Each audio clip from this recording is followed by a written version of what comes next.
Sorry to cut across your conversations, forgive me.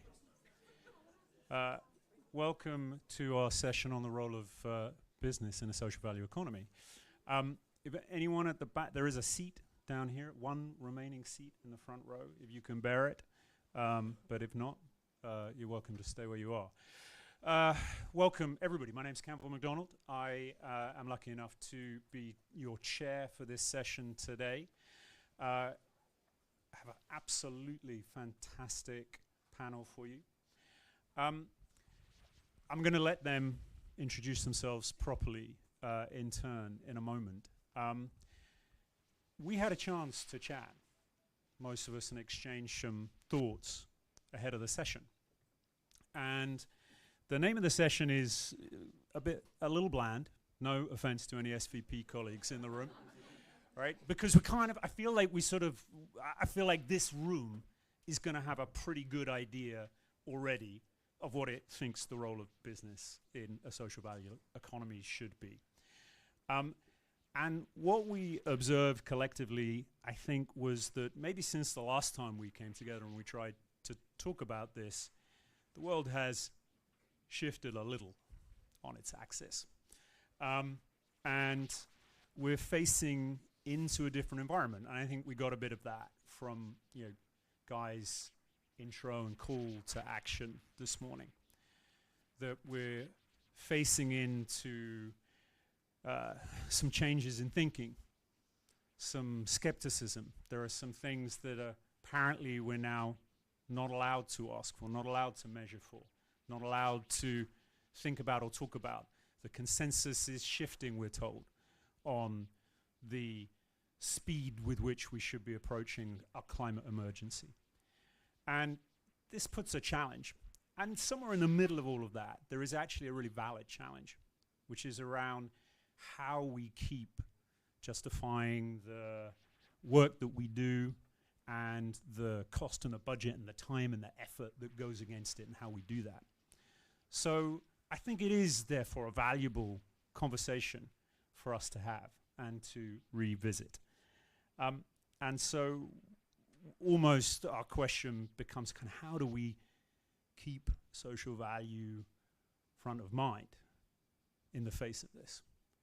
And what I really hope is going to be useful for this room is to hear from colleagues two things, really. So one, how do our colleagues who are leading on this in business, how has life changed for them potentially? How much harder is it to make the case for the work that we do? And then for everybody else, how do we engage best with businesses, particularly larger businesses? How do we, what's our way in? What's our way to get on your radar? And has that changed? Has the bar been raised at all on that? So that's what we're going to try and get into today. We're going to take it in turn. Claire, we're going to start with you, if that's okay. Just make sure that mic is on. Hello. Yeah, perfect. And then we're going to go to Charlotte after, so I'm just going to do that first. Thank you. Great. Hello, everyone. I'm Claire Burton. I head up social impact at Deloitte. We look at social impact as driving both our social impact through our community work, our volunteering, our pro bono, but we also look at how we can embed it in our commercial engagement. And I think, to your point, Campbell, that's been the big shift for me. It's about actually the case is becoming easier for me because actually the opportunities I've got to build a commercial case are much stronger, and to get it embedded more in what we do in terms of our day job is really key. So a couple of things I've been reflecting on. I think the first thing is about prioritizing as a big business. So we've been really vigorous around prioritizing on the topics and issues that really matter to us commercially. So looking at the commercial side first, what the business is trying to do, and then thinking about what are the social issues connected to those commercial challenges and how can we drive impact through those. So that's the first thing we've been doing. And I think as VCSEs, anyone in the room around that, thinking about that in when you're pitching to big companies, I think is really important. Prioritizing those companies that actually care about the things you care about, building your pitch from the perspective of what are they going to want to know, what matters to me, not your social cause, but what's going to make a difference to that commercial organization. I'd really encourage you to think about that. The other thing, I think partnerships have been talked about a lot this morning, but I think as big businesses, we're very guilty of thinking we've got all the answers on our own. And actually, I think the power in big business is actually collaborating with other big businesses, as well as the VCSE and SME sector. But how can you drive more impact by working together? Because we're not going to solve these issues on our own. And then the last thing I'm just going to mention is procurement. So obviously, social value has a strong procurement angle, but I think as big businesses, we forget that we've got buying power. And actually, we need to use that buying power more to drive social impact. We were just discussing how easy that is for a big company to do. So, for example, we've just contracted a new facilities management company. I've built into that contract that 15% of their spend needs to be with SMEs and VCSEs. It's a really easy thing for me to do, but hopefully the impact of that is huge. So, yeah, a few reflections from me, but it's great to be here. I come at it from a similar, two sides of the same coin, perhaps. One is if you look at social value as a contract-driven, compliance-driven, and perhaps most particularly in recent years, procurement-driven issue, which has really accelerated over the last few years. Social value means something different, but it's a real opportunity for business. Certainly when I've been knocking around the corporate responsibility, responsible business world for a little while, and certainly when we were campaigning with central government to use public sector procurement as a lever for business to do more as a force for good, we saw it as a really exciting opportunity for business to do more businesses to do more good through their core business. So I think the mission critical bit for me is really about, we heard it quite a lot today about collaboration, but the bit that I felt was missing from that conversation was the internal collaboration part, the internal partnerships that you need to really drive to make a difference here, so that you're working with HR, with procurement, with supply chain, with operations, with finance, to get a shared understanding of what social value is as a lever to really address some commercially critical and socially critical issues. I think if you get that right, then the axis hasn't changed. It's actually got more critical and more important. It's actually easier to engage people. If you position social value as a creator for jobs and skills, to reduce inequalities, to really make a difference for people and communities, then as well as solving the business issues, I think that comes a long way. The other side of the coin for me, as a researcher and evaluator, I use social value assessment all the time to really try and understand and get underneath a little bit about how you create social value, and use that as a lever to how are we creating value and for whom.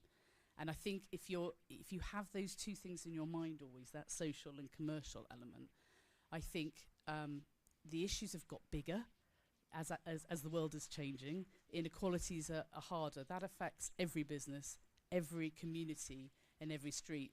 The adage used to be kind of, if it affects the back streets, it affects the high streets. I think it's much more about it affects everybody, and therefore businesses need to have a kind of force for good. So I think it's both that, of both embedding and clarity on the value you want to create.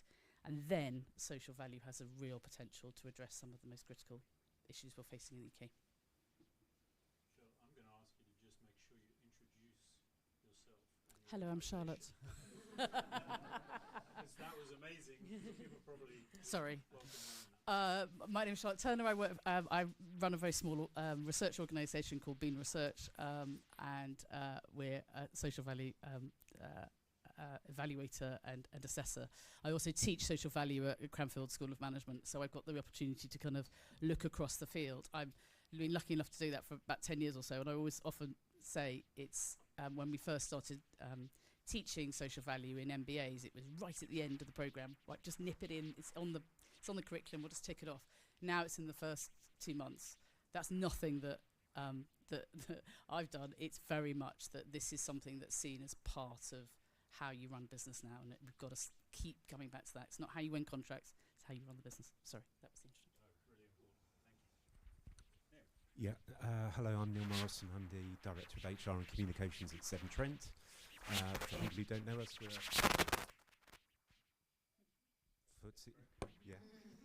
we're a FTSE listed business based in Coventry. And I guess building on what the last two speakers have just said, we've probably implemented this in our organisation to do exactly what has just been talked about. So a few years ago, we could see that lots of people were struggling to pay their bills. We do a lot of work to support people with their bills, financial support. But we asked ourselves the question, how can you help people to get into a situation where they don't struggle with their bills in the first place? And obviously one of the big drivers behind that is education, skills and jobs. And so we launched a program to support 100,000 people out of poverty across the Midlands in a 10-year period, and to deliver £44 million worth of social value, if not more, whilst doing that. And I guess the points made about relevance, it was super relevant to us because it was a commercial imperative to try and reduce levels of bad debt and to try and help people to be economically affluent or more economically affluent within the region. But it was also something that was core to what we do. We're really good at recruiting, training, skilling, getting people into jobs. And so the two things together led to a really compelling kind of argument to our board. And the one additional thing I'll add before I stop is that we've also put it into executive remuneration.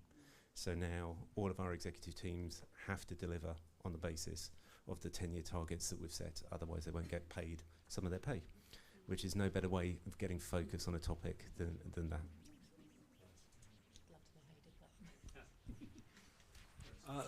Thanks. Excuse me. I'm Chris Baker. I'm founder and CEO of a very glamorous toilet roll business called Serious Tissues. It's a UK-made, 100% recycled, plastic-free toilet roll business that plants trees. We've been going 5 years now. I'm also co-founder of a business called Change Please, which I'm sure a lot of you will know. A lot of you will know the man, the legend, Jamal Azal, who's, it's 10 years in a couple of weeks since we launched that first coffee cart in Covent Garden.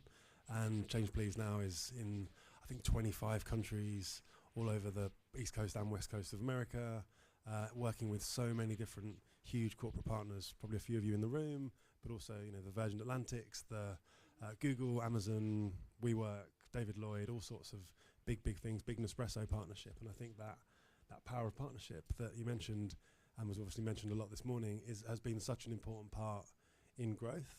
I think one thing we'll probably kind of dig into a lot of stuff, but I suppose the big thing for me is my background's all in brand building, advertising, kind of emotion. And I think social value has such potential to be a really powerful, emotional, interesting, compelling story. There's the odd danger that it can just become numbers, and it can just become about, you know, facts on a spreadsheet. But actually, if you talk about the people you're helping off the streets, the jobs you're creating, the lives you're turning around, all of that kind of thing, it makes things so cohesive, and kind of the buy-in across organisations becomes so strong. I think Change Please have lost one account in 10 years because the buy-in from big partners is just so strong, because they're constantly seeing a new story. They're seeing the buses that we've got going around London, delivering services on the streets. So all of those things that create something that is really not just a really strong thing to do rationally, but also something that gets you here, right? Gets you in the emotion, on the emotional side. So the combination of the two is when you get that holy grail. And I think it's important not to forget the heart and not be ruled by the head too much. Thank you all of you for that. So we are now going to get stuck into a conversation. So I hope that you've all come armed with a lot of questions. I am charged with also using this lovely pink device to keep an eye on what our friends and colleagues online might be putting in. So do please start sticking questions into the Q&A, and I will keep an eye on that. Q&A, not chat. And I will try to keep an eye on those as they come through. There's a number of kind of topics that we could go, but I'm just going to throw it out to begin with, and we'll follow where the crowd takes us. If you all sit there silently and sort of stare, then I'm be warned. I've got some questions up my sleeve, but I'd much rather hear from all of you. So, who wants to get us going? Who has a question for our very fantastic and wonderful panel here? Please.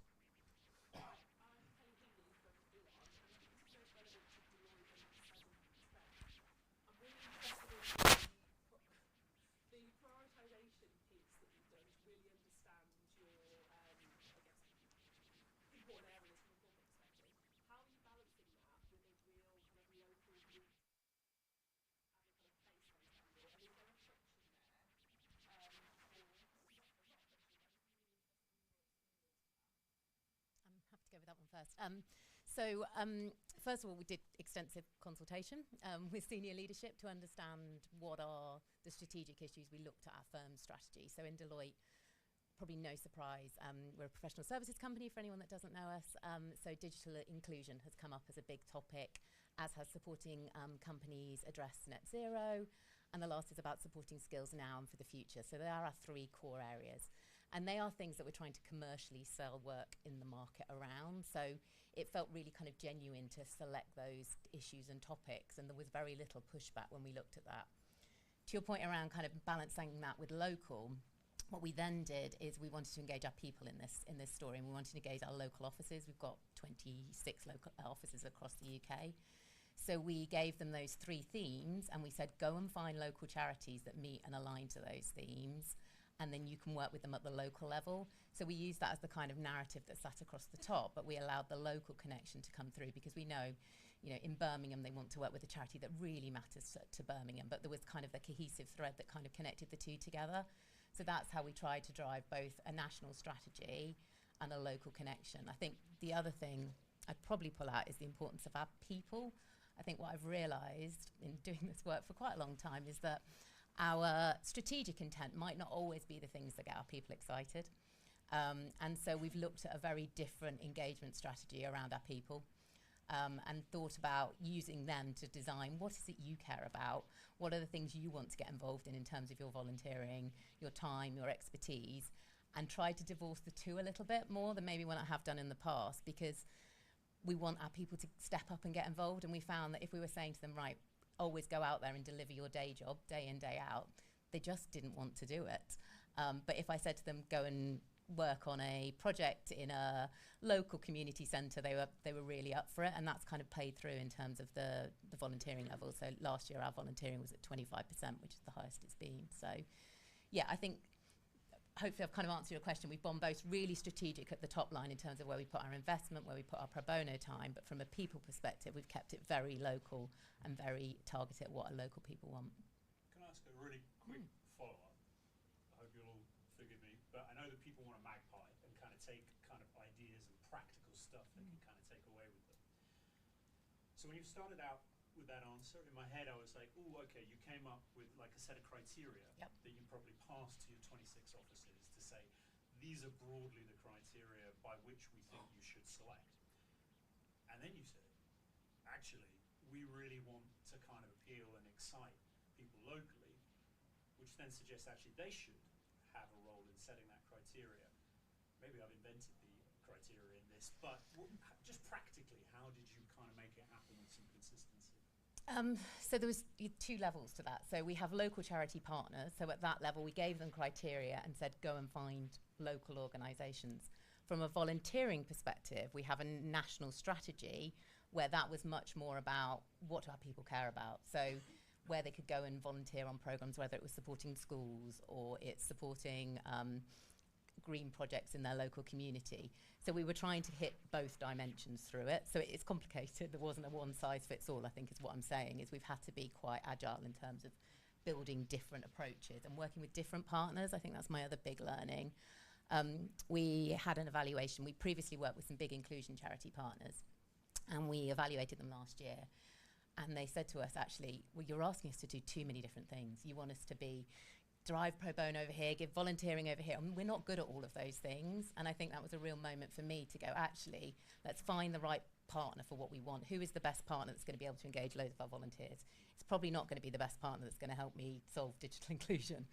So we've had to be quite, we have had to have a much more multifaceted approach, I'd say. That's really helpful. Thank you. Yeah, so, I mean, we essentially set a big audacious goal to start with, so the 100,000 and social value target, with no idea how we were ever going to get to that, and then broke it down to a strategy of people in place. The nice thing I think about the work we've done is we've tried to get a tension between Pound Note's social value target and a number of people target, and those two have a natural tension against one another, because the higher social value comes from generally longer, harder interventions. And so that then ends up for us with 3, at the moment, place-based initiatives East Birmingham, Derby, and Coventry, so areas of some of the highest deprivation in our region. And then when you talk about people, we have specific streams around care leavers, ex-offenders, neurodiverse, for example. So trying to balance up the strategy. So I was talking about filling the jar with like golf balls, marbles and grains of sand as well to try and get to the whole thing.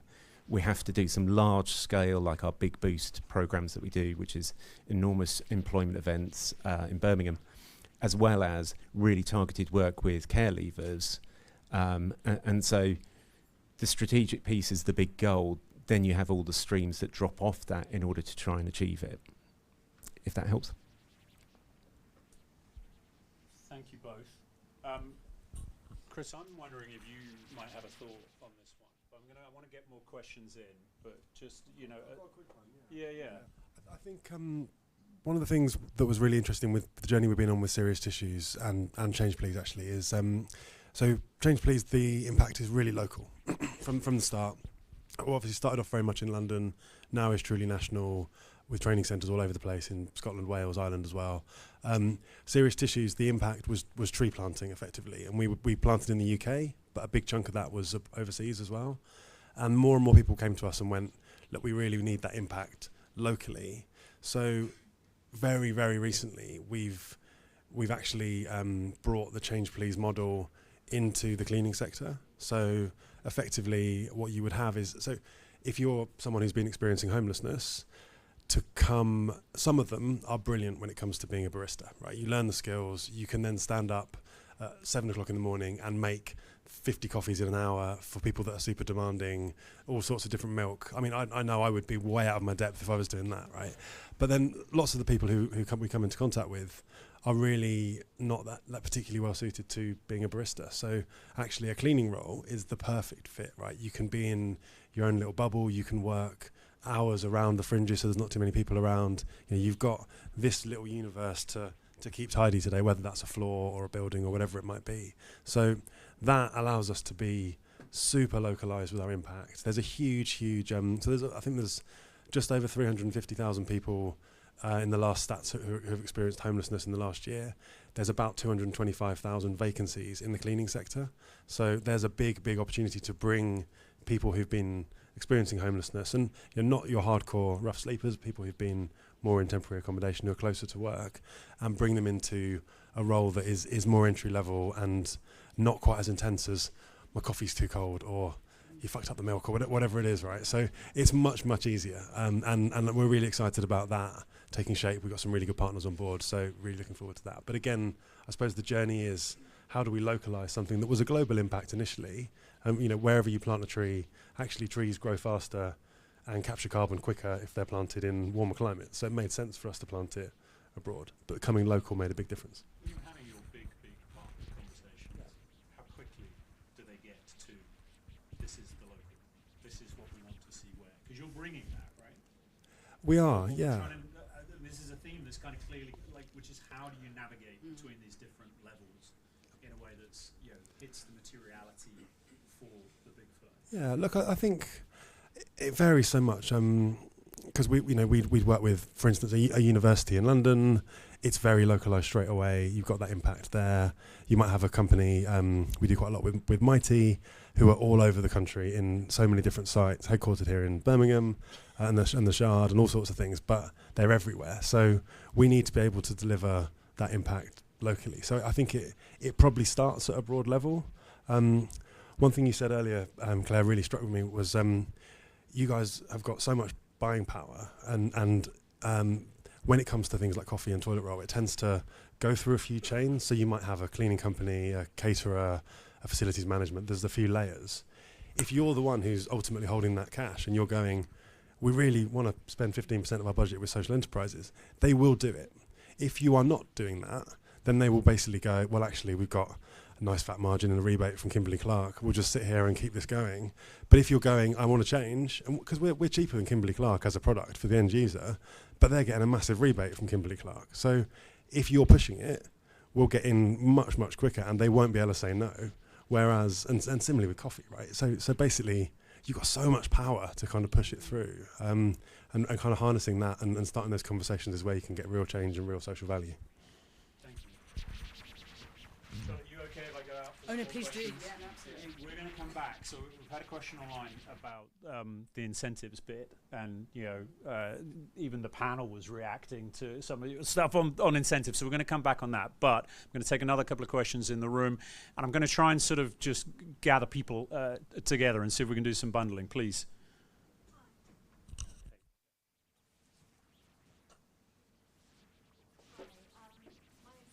I work for Ministry of Justice in the commercial team, and I've seen quite a lot of change in social value. I've worked in social value for 12 years, and I'm just wondering, going forward, how the panel feels social value might look like in 5 to 10 years' time. Thank you.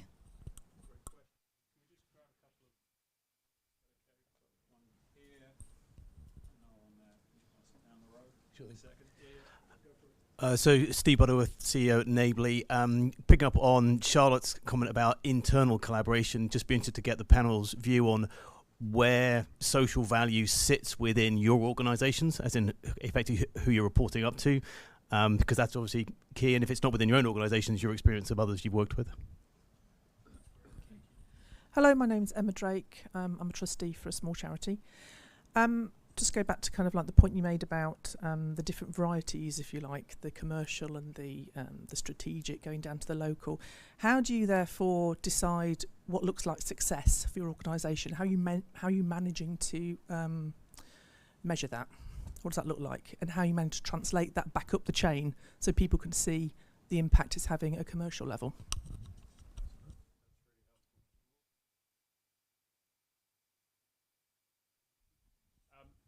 Okay, look,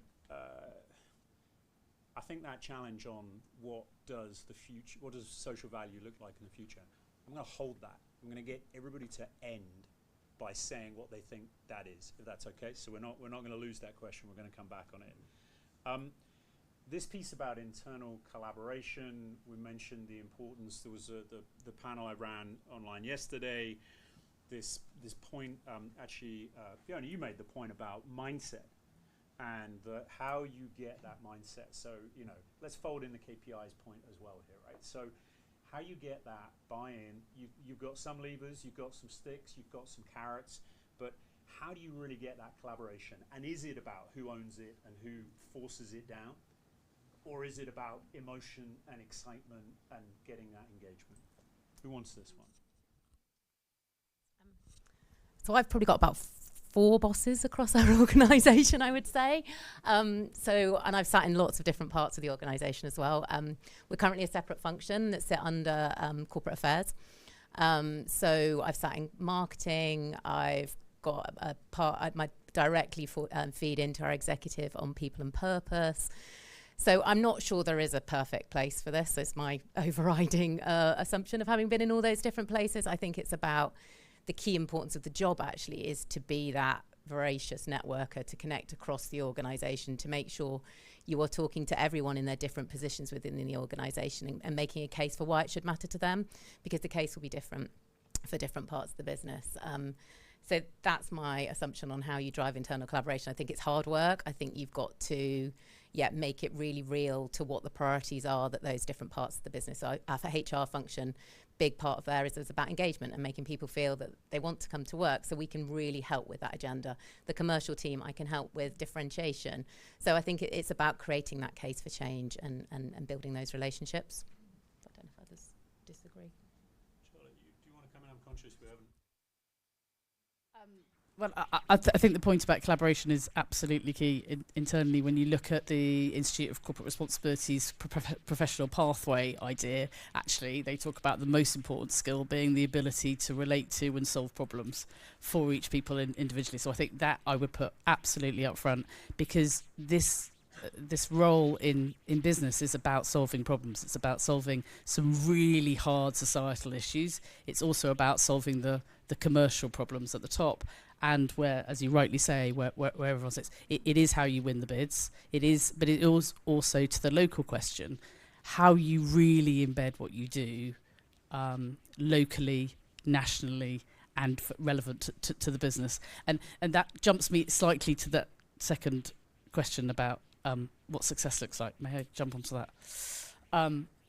I think businesses have got a lot to learn from the third sector, actually, in terms of theory of change approach. Don't call it that within business. You'll turn a lot of people off. But clarity about what success looks like and getting collaboration at that point. What does success look like, and how are we going to measure progress against that? You'll end up measuring different things than if you go, what do we need to report on? They are two very, very different questions. I think you end up with, and involve local partners, involve the businesses in that definition of what success looks like. In the businesses that I've worked with over the years, that's where you see real success. We've heard it from Neil here of being really clear what that goal is and then making the progress against that. I think that solves the measurement point as well as some of the collaboration points. I'm going to be amazed if you solved the measurement point. But can we do this? Can we come to you now? Can you talk to us about how you have built some of the KPIs in as kind of hard incentives? And there may well be some, there'll be some hard target setting in that. And then we'll come to you, Chris, if that's okay. Yeah, so I mean, just an observation on internal collaboration. I think if you've got a problem with that, it's not social value, it's your organisational culture, would be my personal view. Because, one of the things that we find is if we set a really bold target and we're really clear from the top that that's what we're going at, that collaboration happens because people want to deliver it. And so what do you then need to do? You need to show them, you need to appeal to the heart and show them the stories, the impact that they're having through the work, and you need to show them the metrics that you're actually delivering against it and making progress. And I think if you're doing that, it's no different to any other thing that you do as a business, because it becomes fundamentally part of how you're driven. And so, when we decided to put this in the exec pay, it wasn't really a big conversation, because if you set a goal and you're committed to delivering it and you think it's really important, well, why wouldn't you pay on delivery of it? I mean, that just seems logical to us.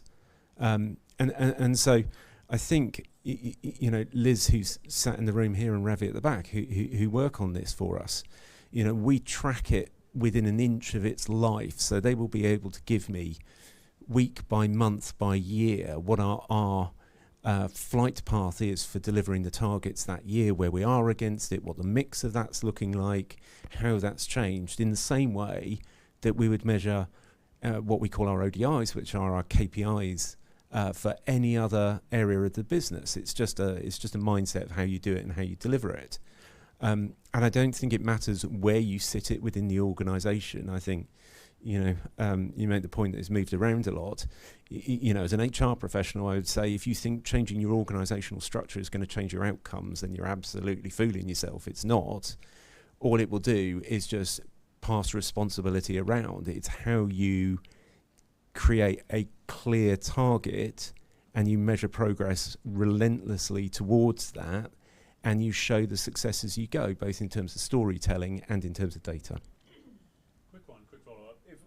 If I want to engage with your organisation and I'm starting with a screen and I'm tiny, right, and I'm trying to find my way in, and I'm trying to say, well, who's responsible for this? So if I see your job title, Claire, I've got a pretty good idea that I can maybe start with you, and that's going to help. If I look at your job title, Neil, head of group, HR and communication, right? yeah. That doesn't tell me that you're the person I should start with. Is there a reflection on that? I think we talk about it so much as an organisation. If you went anywhere near us, you'd find the right person to contact. I mean, and I guess you come back to, then do you end up with this kind of madness in organisations unless you have a chief something officer, it's not taken seriously. So everybody ends up being a chief something, a chief purpose officer, because we need to have purpose. Well, And that's just madness, isn't it? You know, you actually create more confusion through that than you do by having simplicity, in my view. So if the simple answer is you speak to my CEO or my chair, and they'll be able to point you in the right direction, because everybody from that level down to the apprentice that joins us understands what we do, what we stand for, and what we're trying to achieve. So anybody could help you. Good answer. I know there's some more questions, but I just want to make sure we do justice to Emma's question here. Just on a measurement point, Chris, I'm going to come to you on this, right? So organizations quite often start with an approach to measurement. I'm guessing you're arriving with your own.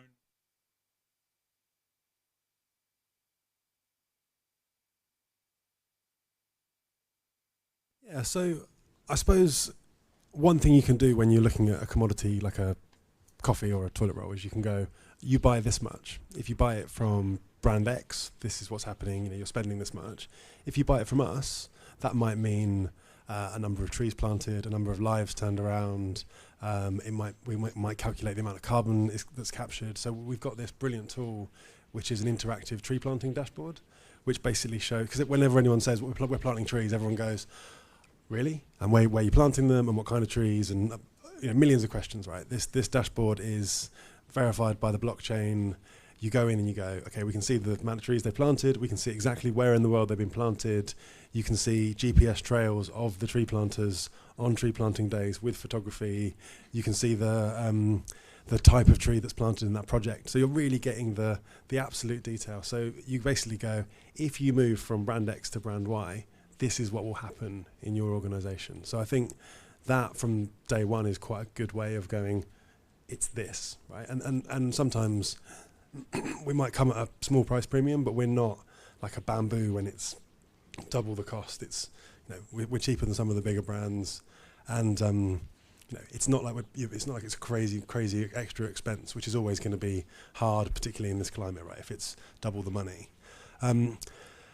So I think that's probably the main thing around metrics, but I think then you get into a kind of personal layer of storytelling. So, you know, one of the things I love about how Change Please do it is they really embed themselves in every organization they work with. So you might have, some organizations will be able to have a barista actually working on site, or multiple baristas, and then you build that personal relationship, right? Everyone comes in, you go, okay, same as usual, you know, you have that bit of chat, you have that banter, that relationship, and the kind of confidence and self-esteem that comes from, you see the turnaround in the beneficiaries when they've been working for a while. They become totally embedded in the organization. We then send out emails about those people, you know, telling those stories. It's become so embedded in something like Deloitte now that they are sponsoring one of our buses. So one of the buses that goes around, and big double-decker bus. Jamal bought 4 during COVID, and we were all like, what are you doing? We have no money, and you're buying buses. But we basically converted those into buses that have like doctor surgeries, laundry, showers. You can get your hair cut. You can see a dentist. You can sort yourself out with a bank account. All these things. We had a partnership with Colgate because I think 1 in 2 homeless people have tried to remove their own teeth. Just going to let that sit for a second because it always hurts a little bit. So, you know, that being able to kind of layer in those stories and build those deeper partnerships that just kind of persist and become part of the fabric of the organization, I think is really key. You're not just a supplier, right? You're not just some bog roll or some coffee, right? You're much more than that. Thank you, Chris. And we had a question online which was about how do you really kind of convince some of those.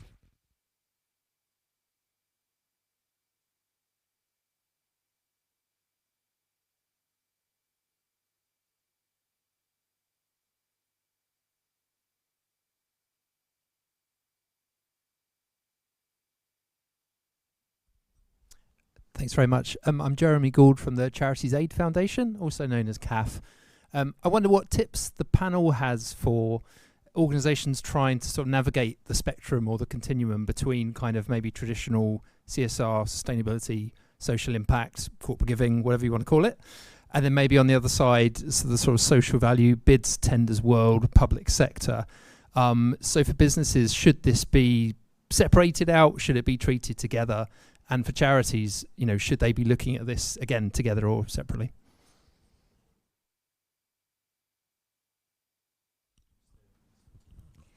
Hi, I'm Nicola Turner. I run United by 2022, the legacy charity that came out the back of the Commonwealth Games.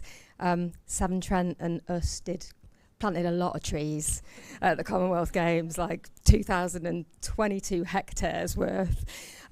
So yeah, totally on board with what you're doing. Also massive fan of a CEO of a blue chip company coming out and going, shareholders, we're going to do this. It's a long-term investment. Please back me. Please don't ask me to take the budget out of this over the next 10 years. And we're going to go for it. I mean, that's top down, but also bottom up. And I'm a massive fan. I'm also, last time we spoke about this, you're not doing social value measurement in procurement at the moment. Is that still true? And I'm wondering if it's now linked to your bonuses, will you be introducing social value into your procurement chain? And interesting for the people in this room to understand why you're not doing that when you're so committed to measuring your programs.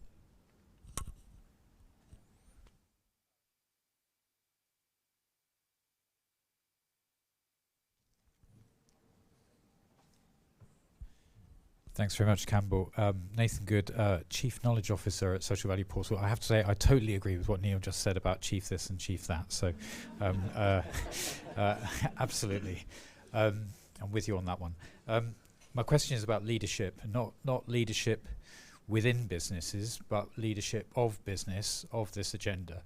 And where does that start and end, essentially? To what extent are you following what your key stakeholders, your customers, the government, third sector tell you should do, and to what extent are you actually, do you feel empowered to lead this agenda, given some of us might feel there's a bit of a policy gap in this area emerging, and to Campbell's point about the world shifting somewhat on its axis at the moment.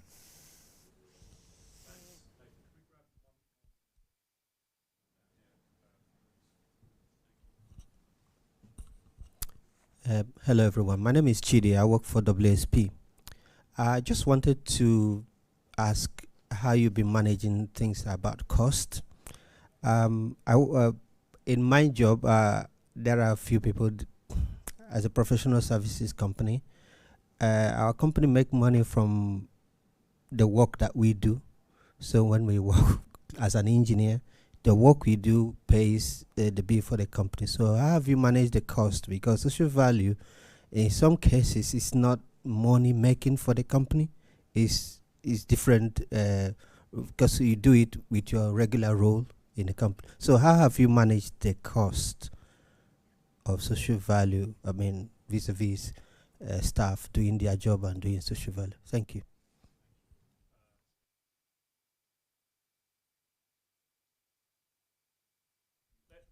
Let's do that last one first, right? Because this is kind of what I was trying to dig at right at the start of the session, which is, likely or not, everywhere we look, there's downward pressure on finances, right? Public sector, private sector budgets, and this is a stick that is being used by some with a political agenda to smash what we're doing around the head and say this is effectively it's becoming a tax on doing business, and what on earth are we doing?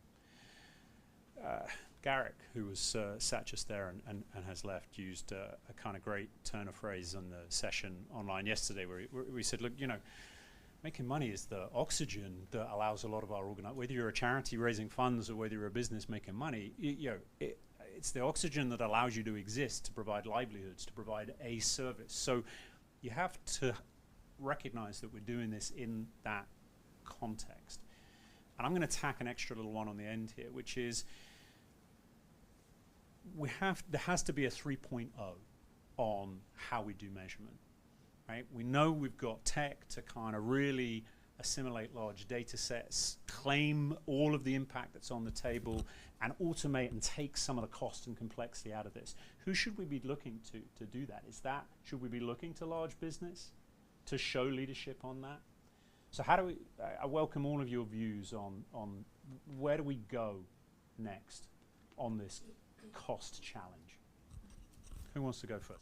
I've got a quick one on that. I think look, one of the things that I think has worked well for us has been when you're selling a commodity. So big companies are already spending a lot of money on coffee and toilet roll. So you're not saying find a new budget. You're saying move that budget from here to here, and this is what's going to happen. So it becomes a bit of a no-brainer to go, if you want social value. Like, surely I get it if switching somewhere like something like software is really bloody hard.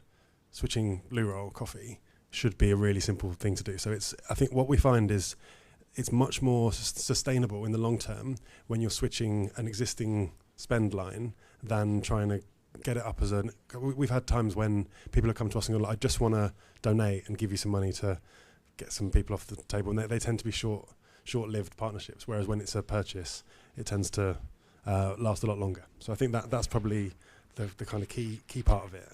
Do you want to go? I'm sort of finished on that. Thinking about it, so Yeah, I think I'd agree in a professional services context. So I think it's helpful to distinguish in my mind between social impact and social value. For me, social impact is the collective impact that the firm has within the communities in which it works. Social value is something that's driven through procurement and contracts in our world. And in terms of cost, social impact, I have a cost budget that I then fund the business to deliver pro bono work on our behalf. So we don't do it edge of desk. We very much do it as part of would treat any other engagement. Social value is built into our cost for delivering that engagement. And I think, to your point, the best way to do that is to make it cost relieving of other things. So it's not an additional cost. It could be about us working with makers who provide talented individuals in digital skills careers from underrepresented communities and supplementing them into our teams, which is a cost saving. It takes out, but it delivers on our social value requirements.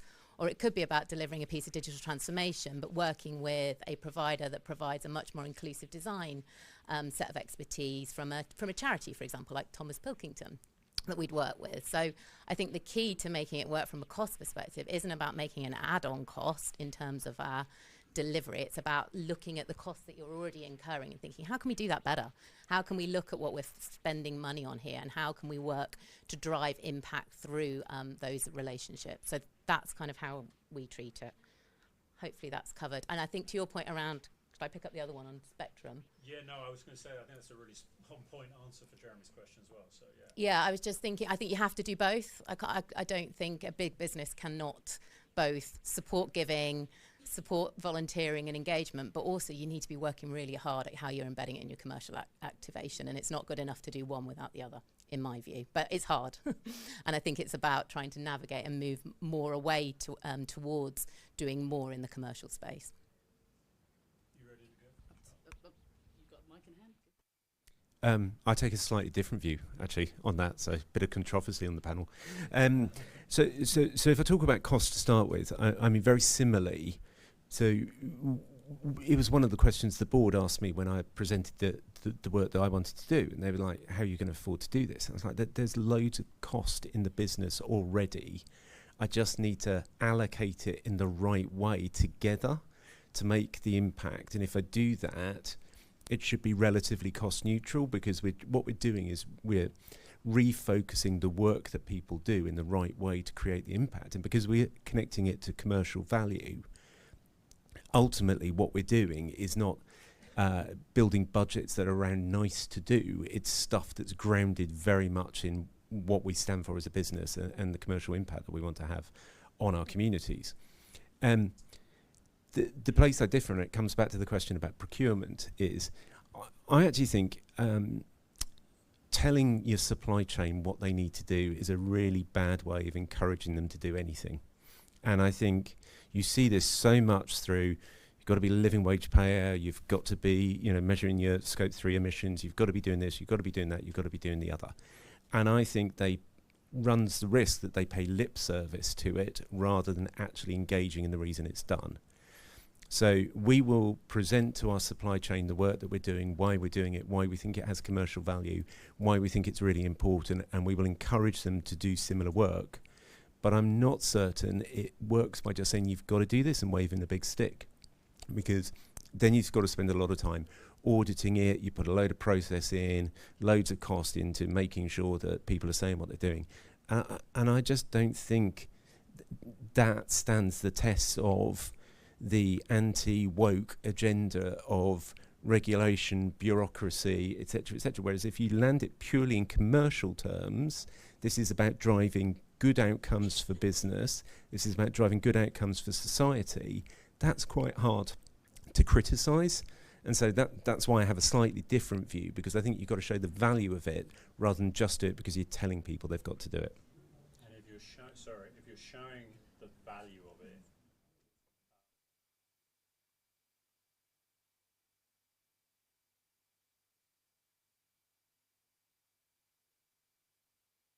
yes. So as I say, when we've got our supply chain together, we've talked to them about the work we do, we present the things we're doing, we present why we think it's good and how we can show the value to it and why we think it drives better economic outturns in society.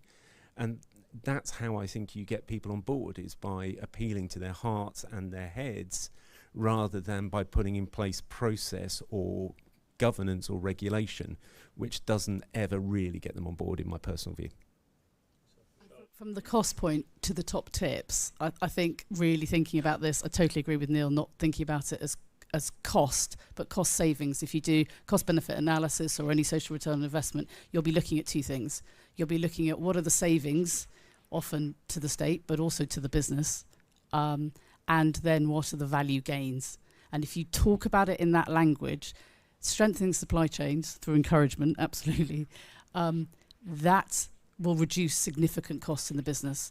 Keeping people in the business as employees and increasing their engagement saves the business money. And so does reducing inequalities, working on environmental issues. So I think the business case is well made, perhaps a little bit individually on different silos within the social value remit. And I think, to answer your question, Jeremy, I think it's a bit of a knitting, actually, which is often social value elements come in different places, whether it be a contract, whether it be in places, whether it be on topics, or indeed the type of people or the type of communities that you're supporting. Tying that all together and doing a bit of the knitting, you end up with what is the value gain, what is the benefit to the business, to the benefit to society. Thank you. Thank you all for those answers. How are we doing on time? Go about 10 minutes. Okay.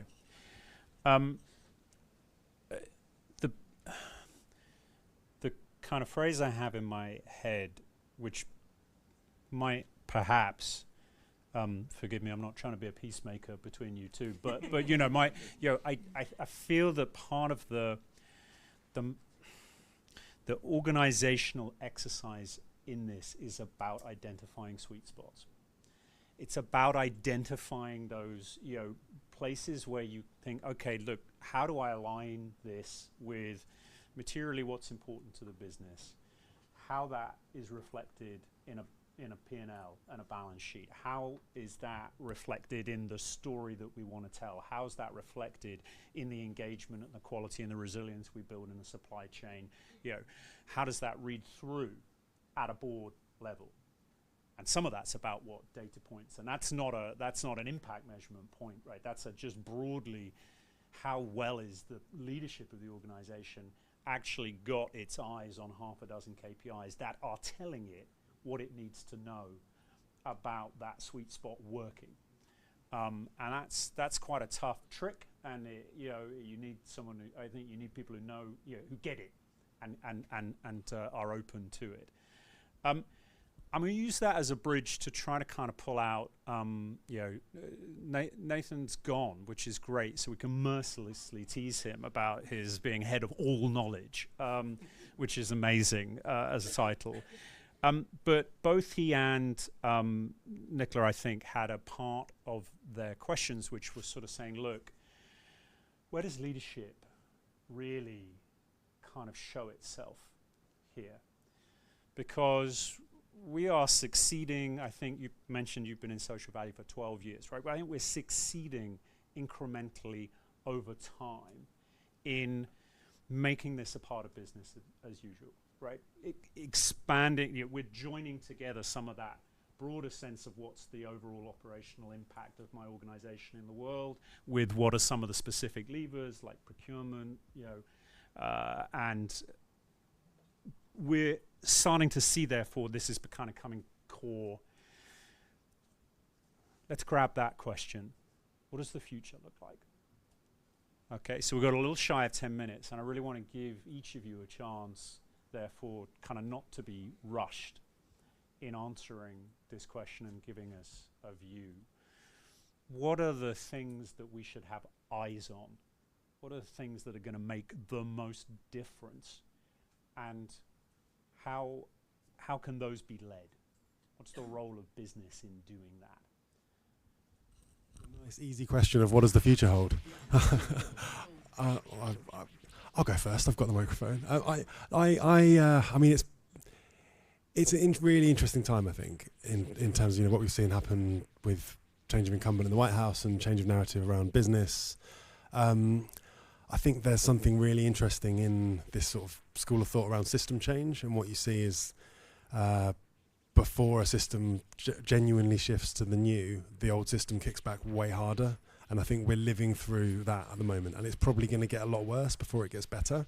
But that's what happens with system change. It's like managing the dying of an old model while a new model emerges. And there are businesses, and there are incumbents, and there are status quo businesses that are managing a business model that is in decline, probably slowly. And then there is a new economy emerging that is probably doing more in all the areas we're talking about, right? And I think we're going to live through quite a testing decade when a lot of stuff changes across all sorts of different sectors, and it's going to be hard. I think what I'm kind of most excited about is really trying to paint a really compelling vision of what that future can and will look like. I think we've really lost track of looking forward and going, it's going to be this, right? At the moment, it's just firefighting and battles and all of those things. And I think one of the challenges that comes with like really going really hardcore on measurement is you spend a lot of time looking in the rearview mirror, and you might miss the opportunities that are right in front of you, right? You're counting the deck chairs on the Titanic rather than thinking, we could do this and wouldn't that be amazing, right? So I think the job of leadership is to kind of paint that picture of that compelling direction of travel that we're moving in. And I think that's what gets me most excited, is how can we really build a compelling vision of that and not get lost in the weeds too much. I think it's probably the thought I'd leave you all with.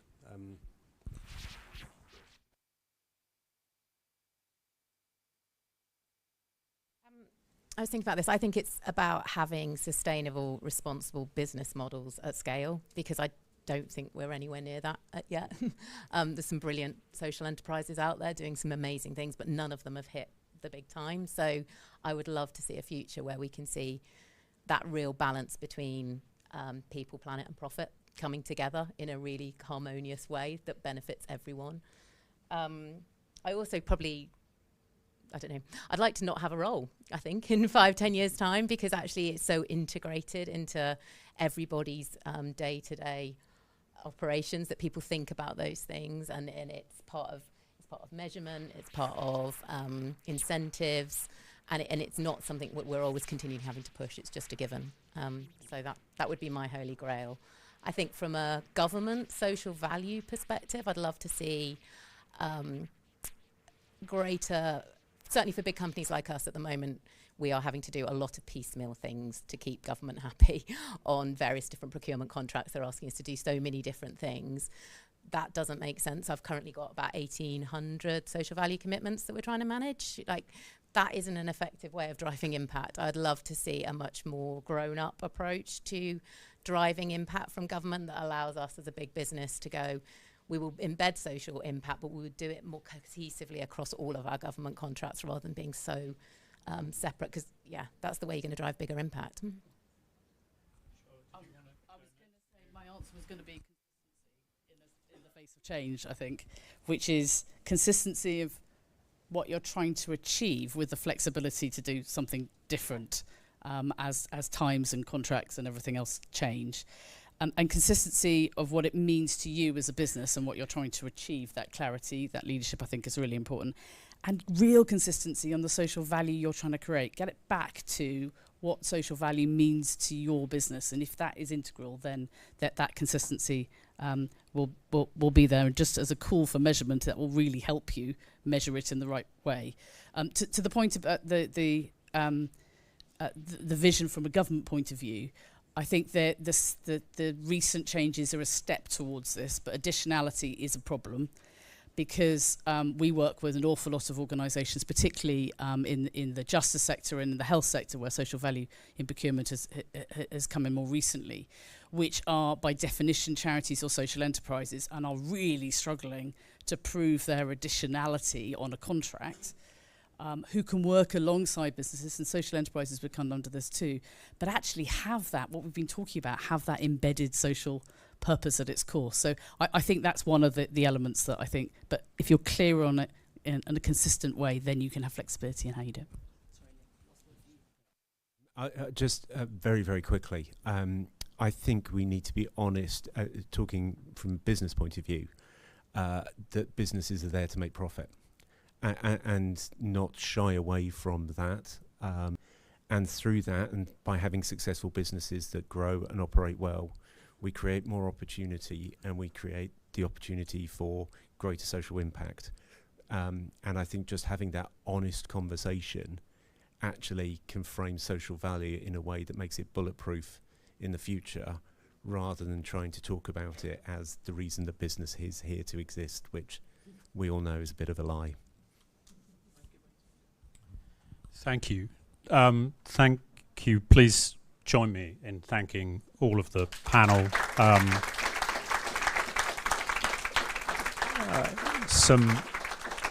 Some really powerful, really excellent answers. I hope some really good practical things that you can take away. I'm going to sort of slightly abuse my chair's privilege and just leave you with an observation. I was having a really interesting conversation with Guy Battle last night. Actually, we were talking about E.ON. We were talking about E.ON and the contract in Coventry, right? Which I think is like a 14-year contract, right? 15. And the observation was this, right? Which is we're in this sort of slightly absurd scenario where actually, procurement teams sat in E.ON have greater opportunity to take a long-term view and design a long-term change program that is less vulnerable to political cycles and to change than people sat in public sector institutions are able to do potentially in leadership roles, right? And so sat in that, there's opportunities coming out of procurement which have greater chance of having long-term measurable legacy impact than the chop and change that comes through other areas of trying to do kind of politics and daily business. So that just struck us as sort of incredibly powerful, but it reinforces this point about consistency.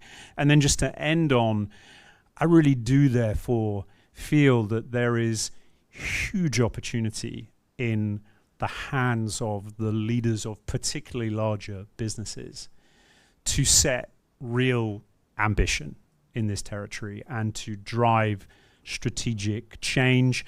But I do also think, particularly in Whitehall, there is an opportunity to be more strategic, sat above the level of individual departments, to pick themes like child poverty, like digital inclusion, and basically say, what if we aggregated the impact of all of our contract social value in a way that created specific programs to address this and fed the commitments directly into a coherent program that was going to last for 15 years, say. Because then I think we really start to see impact over more of a generational life cycle. Anyway, forgive me for that. Forgive me for ending on my view. I apologize. Thank you again so much to all of my panel, and thank you all in the room. Really, really grateful.